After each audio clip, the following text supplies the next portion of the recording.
The ceiling fans in the old hearing chamber clicked so slowly it felt like time itself was stalling, maybe out of pity, maybe out of dread. Every seat was filled. Texas reporters who'd normally be halfway to the exit by this point sat frozen, their pens hovering over their notepads. Everyone could sense it, something was about to break. Greg Abbott settled into his chair with the posture of a man who thought he was still untouchable. His navy suit was pressed to perfection, his cufflinks gleaming like tiny shields. But it was the look in his eyes, equal parts impatience and arrogance, that told the real story. He believed no one in this room could touch him. He was almost right. Until Jasmine Crockett adjusted her microphone. It was the smallest movement, but the sound of it, click, was like a starting gun. She didn't clear her throat. She didn't shuffle her papers for effect. She just looked straight at Abbott and began in a voice that carried the exact weight of the moment. "Governor Abbott," she said, "while you were busy chasing headlines and consolidating your own power, the people of Texas were left to drown, sometimes literally." A hush swept the room. Even the cameras seemed to lean forward. "I've read every line of your emergency management budgets," she continued, her tone razor-sharp but calm. "I've watched you take victory laps on cable news while hospitals in El Paso ran out of beds. I've heard you talk about personal responsibility while children in Houston were drinking brown water out of corroded pipes." Abbott's jaw tightened, but he didn't interrupt. Not yet. Jasmine didn't blink. "This isn't about partisan theater," she said. "This is about something a lot simpler. When the stakes were highest, you didn't protect your citizens. You protected your brand." In the back row, a young mother who'd lost her home in the freeze pressed her hand over her mouth, as if Jasmine was saying everything she'd never been allowed to scream out loud. "And while you were doing it," Jasmine continued, her voice dropping to a deadly quiet, "you made sure the cameras were always rolling. Because a man can let millions suffer, as long as he's convinced the suffering looks good on TV." Abbott swallowed, just once. A small, nearly invisible crack in the facade. Jasmine leaned forward, her gaze unflinching. "And I think it's time we asked, what does power mean to a man who'd watch his state collapse before he'd ever admit he was wrong?" No one dared move. Not yet. Because this was just the beginning, and everyone in that room could feel it. Abbott finally shifted in his chair. He looked out over the sea of reporters and aides, searching for someone, anyone, who would rescue him from the line of fire. But no one spoke. The silence had become a living thing, pressing on every wall, filling every lung. Jasmine didn't move. She didn't raise her voice. She simply kept her eyes locked on the most powerful man in Texas, like she was reading straight through him. "You stood at podiums," she said, her tone measured but with an edge that could cut steel, "and called Texans resilient. And they are. But resilience doesn't mean they should be forced to survive your failures." She lifted a piece of paper, an official state report, and held it up so every camera could see. The header read, "Office of the Governor, Winter Storm Uri Response Timeline." On this document, she continued, are the dates when families called for help, families with no heat, no water, no electricity. And here, she tapped a line with her finger, is the date you appeared on national television to congratulate yourself on a job well done. A low murmur rose from the press pool. Even Abbott couldn't hide the way his throat bobbed. She set the paper down and let her hand rest on it like a quiet verdict. "You framed it as a test of character," Jasmine said, her voice softening but somehow growing more dangerous. "But it was really a test of priorities. And yours, over and over, were clear." Abbott inhaled as if to interrupt, but she didn't give him the chance. "Let me tell you what the people in my district remember," she went on. "They remember wrapping their children in blankets and boiling water on camp stoves. They remember rationing insulin because pharmacies had no power. And they remember you smiling on TV, telling them it could have been worse." Her words fell into the room like stones dropping into a well, impossible to ignore, impossible to soften. "Governor," Jasmine continued, her gaze unwavering, you have built an empire of excuses. But the truth doesn't care about spin. The truth is that you gambled with lives. And when the gamble failed, you blamed everyone but yourself. Abbott's hand twitched toward his microphone, but he stopped. He knew, everyone knew, she wasn't finished. And before you try to pivot to talking points, Jasmine said, her voice a low challenge, I want you to understand something. This isn't about politics to me. This is about the mother who called my office at 2 a.m. sobbing because her newborn hadn't had heat in 48 hours. This is about the veteran who watched the walls of his home crack from frozen pipes while you tweeted about freedom. Her eyes never left his. This is about the human cost of your ambition. For a moment, Abbott looked smaller in his chair. And for the first time since he'd walked into that hearing, he didn't look sure he could win.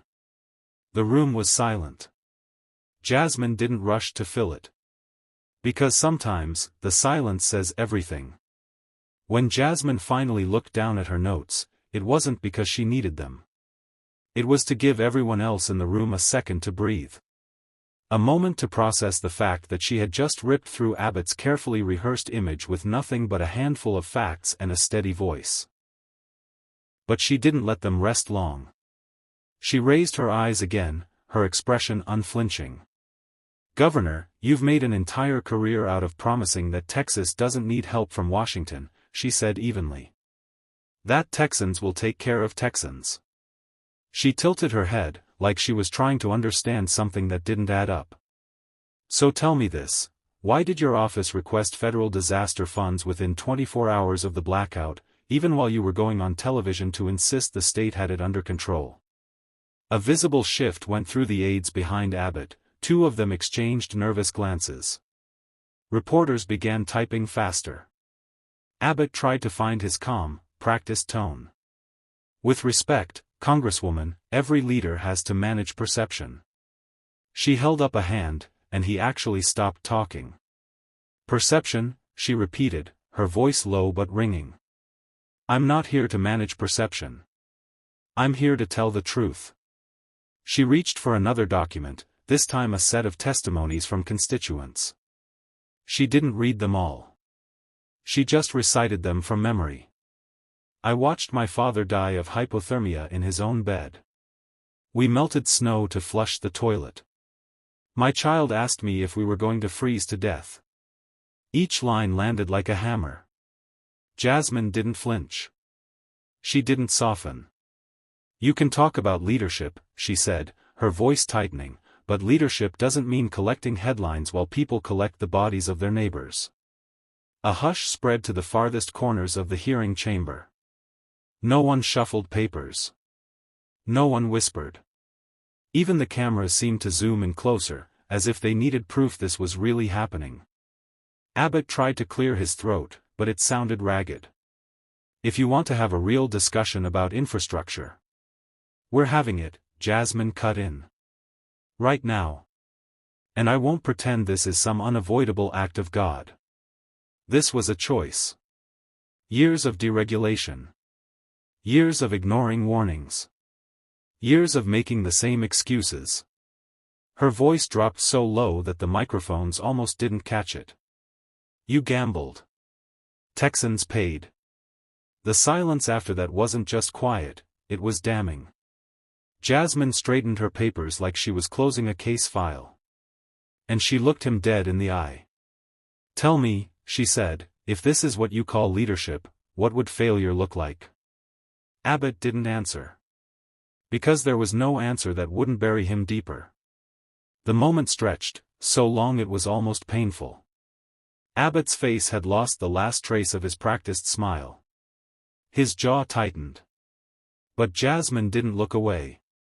She held his gaze as if she were daring him to blink first. Finally, he shifted in his seat, tapping the table with his fingers. You're twisting this into something it's not, he said, his voice thinner now. We faced an unprecedented crisis. Unprecedented? Jasmine repeated. She almost sounded sorry for him. Governor, experts warned your administration 3 times in the last decade that the grid was a catastrophe waiting to happen. She flipped through her notes again, every page a receipt. 2011, 2014. 2019, reports all said the same thing, your energy infrastructure couldn't withstand extreme cold. And you know what you did? She paused, holding up a single sheet for the cameras to see. Nothing. A ripple of murmurs broke through the back row, journalists, staffers, a few exhausted citizens who had traveled hours just to watch this in person. You could feel the shift in the room, the way the narrative was starting to slip out of Abbott's hands. His voice climbed a notch, trying to grab it back. With all due respect, you don't understand the complexities of energy policy. Don't patronize me, Jasmine said, her tone suddenly sharp enough to cut glass. She didn't shout. She didn't need to. That one sentence landed with more force than a dozen raised voices. I spent 10 years representing tenants who had to choose between heat and rent, she continued. I've seen what it looks like when a family lights candles because they can't afford the power bill, until those candles burn the house down. Her voice softened, but somehow that only made it more dangerous. Don't tell me about complexity. Tell me why you spent more time blaming renewable energy on cable news than you did checking if seniors had heat. Abbott opened his mouth. Closed it again. She pressed on. You want to talk about political theater? That's theater, when you stand in front of cameras and spin a story while your constituents dig mass graves.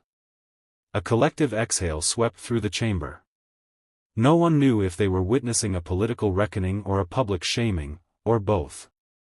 But Jasmine wasn't done. She leaned forward, resting her folded hands on the table between them. You had a responsibility, she said, her voice steady, unwavering. Not to your donors. Not to your headlines. To the people who trusted you not to let them die in the dark. And for the first time all morning, Abbott looked like a man who didn't have a single line left to hide behind. The cameras were locked on Abbott's face, searching for any flicker of the old, confident mask he'd worn into this hearing. But it was gone. Jasmine knew the impact of silence as much as the impact of words. She let it stretch between them until it became almost unbearable. Finally, she spoke, her voice low but clear enough for every microphone to catch. You know what gets me the most? She asked, her eyes locked on his. It's not just that people died. It's that you refused to call it what it was, a failure of leadership. Not bad luck. Not an act of God. A choice. One you made every time you prioritized profits over people. Abbott swallowed. You could see the pulse in his neck beat faster. I reject that premise, he said, though even he sounded like he didn't believe it anymore. You can reject it all you want, Jasmine replied evenly, but it doesn't make it less true. A staffer in the back accidentally let out a quiet, damn, before clapping a hand over their mouth. Jasmine didn't look away. She picked up another folder and held it up so the cameras could see the label, Corporate Contributions, Texas Energy Sector. This is what accountability looks like, she continued. These are the checks your campaign took from the same companies that failed the grid. Millions in donations. You think people don't notice? You think they don't connect the dots between the money and the misery? Abbott started to answer, but Jasmine didn't give him the oxygen. When my constituents called my office crying because they couldn't keep their children warm, you were on television explaining why nothing was your fault. You called it an opportunity to innovate. You called it resilience. She paused, letting the word rot in the air between them. You can't spin this, Governor. Not here. He tried to collect himself, fingers drumming the table. Texas is strong, he began, like a man repeating a script he'd practiced in the mirror. Jasmine tilted her head, voice soft as a blade sliding into flesh. Strength isn't measured by how many press conferences you hold. It's measured by how many people survive your decisions. A hush fell across the room again. Even the most cynical journalists looked up from their phones, realizing they were witnessing something more than routine political theater. And Jasmine? She didn't blink. She was here to finish what she started. Abbott shifted in his chair like he was trying to anchor himself to something solid. But there was nothing to grab onto. Not when the receipts were this damning. Jasmine flipped the folder open. A stack of documents with highlighted lines and clipped corners, evidence of nights spent combing through thousands of pages while most politicians slept comfortably. "Let's make this plain," she said, her tone like a quiet verdict. "Between 2015 and 2023, your campaign accepted more than $12 million from fossil fuel interests. Many of those same companies lobbied to avoid safety regulations that could have prevented the blackouts. These are not conspiracy theories. These are filings your own team signed." Abbott opened his mouth, but she raised a finger without looking up, stopping him cold. "You don't get to interrupt me while I'm reading receipts," she continued. "You don't get to call this an attack when it's simply the truth." Somewhere in the back row, a reporter whispered to his colleague, "This is a reckoning." Jasmine lifted one page to the camera. It showed a contribution ledger. Rows of donations, dates, and footnotes. "You framed this as necessary deregulation, cutting red tape, you called it. But when you strip away protections, you're not liberating people. You're leaving them to freeze and drown while your donors cash dividends." Abbott shifted again, the skin around his collarbone pinking. "You're cherry-picking data." "No," Jasmine cut in, her voice sharpened to a razor. "I'm picking the parts you'd rather hide." The room fell silent except for the clicks of cameras documenting every second. She leaned forward, her face so calm it almost looked gentle, until you heard the steel in her words. "When I was a public defender, I met families who paid their bills on time, did everything right, and still ended up in the dark. You think they care about your sound bites? They care about the fact that while they rationed candles, you were reassuring shareholders." Abbott tried to respond. He really did. But all he managed was a thin, practiced smile that fooled no one. Jasmine placed the document down, folded her hands, and locked eyes with him. "You can call me dramatic," she said. "You can call me partisan. But you will never be able to say I stood by quietly while you turned survival into a commodity." The hearing room didn't erupt. It didn't need to. The power of her words was measured in the stillness that followed. And Jasmine wasn't close to done. For a moment, Abbott looked almost grateful for the silence, like maybe the moment had passed and he could reset the narrative. But Jasmine had come prepared for exactly this, the second wave. She reached down, lifted a thick manila folder, and placed it carefully on the table with a dull thump. The sound snapped the hush in the room like a twig underfoot. "This," she said, tapping the folder, "is a record of the winter storm payouts, the profits made off a humanitarian disaster. Over $11 billion in gains for companies that failed to winterize, failed to invest, failed to protect the public, while thousands of Texans lost heat, power, and in some cases, their lives." Abbott pressed his lips together, hands folded so tightly his knuckles blanched. She flipped the folder open and pulled out a single photo. It was a grainy picture of a woman in a parka, her breath fogging the air as she held a toddler swaddled in blankets. "This is who I think about when you say you did everything you could." Her name was Melissa. Her voice softened, but the softness didn't make it any less lethal. She died in her sleep, in her own home. The coroner ruled it hypothermia. Her mother told reporters she voted for you twice. She believed you cared. Abbott shifted, and a vein in his temple twitched. He tried to respond, but the microphone picked up the catch in his throat before he swallowed it down. Jasmine set the photo gently in front of her. She didn't look away.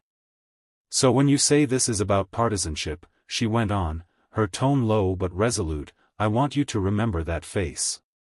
Because this is not about party.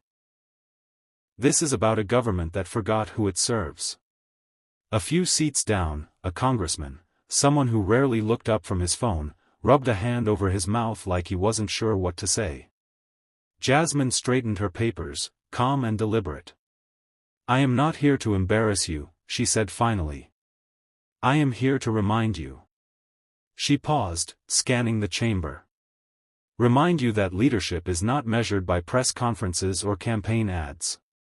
It's measured by what happens when nobody's watching. And when nobody was watching, you turned a crisis into an ATM." No one moved. No one spoke. For once, Abbott had no clever pivot, no polished retort. Just that same fixed stare, as if he'd finally understood she wasn't going to let him wriggle off the hook. And Jasmine knew it. She leaned back in her chair and folded her hands, like she'd been waiting her entire life to say all of this out loud. A minute later, Abbott tried to collect himself. He cleared his throat and leaned toward his mic, trying for steadiness. "With all due respect, Congresswoman Crockett," he began, his voice strained but measured, "you weren't in the governor's office. You don't know the scale of what we were up against. And I refuse to let this chamber turn a natural disaster into a political circus." Somewhere in the back, a staffer shifted uncomfortably, tapping a pen against their notepad. Jasmine didn't flinch. She tilted her head just slightly, studying him like she was reading a confession he hadn't meant to write. "Governor," she said evenly, "I was in Dallas during that storm. I spent 5 nights in a community center that smelled like mildew, watching families huddle on cots in their winter coats because they couldn't go home. I was there when the generator failed and the lights went out, again, and the kids cried because they thought they were going to freeze to death." The hush in the room got deeper. "So don't tell me what I don't know," she continued. "I know what leadership looks like when it matters. It looks like showing up. Not disappearing." Abbott bristled. His jaw flexed. "I was coordinating with state agencies," he tried to interject. "And when the power grid failed?" Jasmine pressed, her tone sharpening, "Where were you?" "Because you weren't in the shelters. You weren't on the streets. You weren't even on the phone with the utility companies demanding answers. You were at a private fundraiser in Jackson Hole." The words hit like a slap. Gasps rose across the gallery. Abbott's mouth opened, but nothing came out. Jasmine didn't gloat. She didn't need to. Her voice dropped lower, each word landing heavy as an anvil. "You can call this political if you want," she said. "You can say it's an attack. But to the people who lost everything, it was never politics. It was survival. And you failed them." Her hands rested calmly on the folder. She didn't look away. "This isn't about punishing you," she said finally. "It's about telling the truth while you're still trying to spin a fairy tale." For a long moment, Abbott stared at her, his face drawn tight and pale. No comeback. No deflection. And in that silence, it became clear, he hadn't just lost the argument. He'd lost the room. By the time Jasmine leaned back in her chair, the committee chamber felt like it had shrunk around Abbott. He stared down at the papers in front of him, blinking as though he'd forgotten how to read them. A reporter near the aisle whispered into her phone, already dictating the headline. Jasmine stayed quiet. She'd learned long ago that when you drop the truth on someone used to dodging it, you don't have to keep swinging. You just wait for gravity to do its job. Abbott tried to find his footing. He adjusted the microphone again. Cleared his throat. "Congresswoman Crockett," he began, voice lower now, "there's a difference between hindsight and leadership. You weren't the one who had to keep 30 million people calm while we faced rolling blackouts." Jasmine didn't move, didn't blink. "You're right," she said, her voice soft but unmistakably steady. "I wasn't the one in the governor's mansion when the lights went out. But I was the one taking calls from nurses who were rationing oxygen because the backup power was failing. I was the one listening to grandmothers crying on the phone because their insulin had spoiled in the cold. So if you want to talk about what leadership looks like in real time, let's talk." She opened her folder again and slid out a photo, grainy, printed in black and white. "This," she said, lifting the image so everyone could see, "is a picture of Gloria Sanchez. She was 73. She died alone in her living room under 3 blankets because no one could get to her in time." A stunned hush blanketed the room. "She didn't care about excuses," Jasmine continued. "She didn't care about your press releases. She cared about staying alive. And your grid, your plan, your priorities failed her." Abbott closed his eyes briefly. "She was one of hundreds," Jasmine said, her voice almost a whisper now. "Hundreds." The word hung there, daring him to look away. "I'm not here to humiliate you," she said finally. "I'm here because someone has to say out loud what too many people pretend isn't real. You can be powerful and still be profoundly irresponsible. And you don't get to call that leadership." For a few seconds, it was so quiet the cameras seemed louder than the people. And in that silence, Abbott knew, so did everyone else, this was going to follow him long after he left the room. By the time the chair banged the gavel to adjourn, no one moved. Not the reporters, not the staffers, not even Abbott, who looked like he'd aged 10 years in a single hearing. Jasmine carefully stacked her documents and closed the folder. She didn't gloat. She didn't smile. She'd learned a long time ago that some moments don't require celebration, they require witnesses. When Abbott finally spoke again, his voice was hoarse, almost uncertain. "You have no idea how complicated it is," he said. "How much pressure there is to keep the machine running, no matter the cost." Jasmine stood slowly. Adjusted her blazer. "That's where you're wrong," she replied. "I know exactly how complicated it is. Because while you were calculating optics, other people were calculating how many candles it would take to keep their children warm." Someone in the back swallowed audibly. "You think leadership is about protecting your legacy," she continued, her tone so even it felt surgical. "But leadership is about protecting the people who will never sit in these chairs. The ones who can't write checks or buy headlines." Abbott looked down, his thumb rubbing the edge of the table. "I'm not here to bury you," Jasmine said, her voice low, "but I will bury the lie that what happened was unavoidable." She took a step back from the microphone and scanned the committee room, letting her gaze land on each face, one by one. "Because the truth is," she finished, "every time we pretend this was just bad luck, we guarantee it will happen again. And if that makes you uncomfortable, good. It should." The chair cleared his throat to announce the recess. But no one heard him over the sudden clatter of cameras and the rising murmur of the gallery. And in that instant, before the talking heads, before the spin, everyone knew they'd witnessed something that couldn't be ignored. Jasmine didn't look back as she walked out the door. She didn't have to. Because some truths echo all by themselves. If you watched this all the way through, you already know, this wasn't just about Texas or one politician's ambition. It was about every person who's ever been told that their suffering was just a side effect of how things work.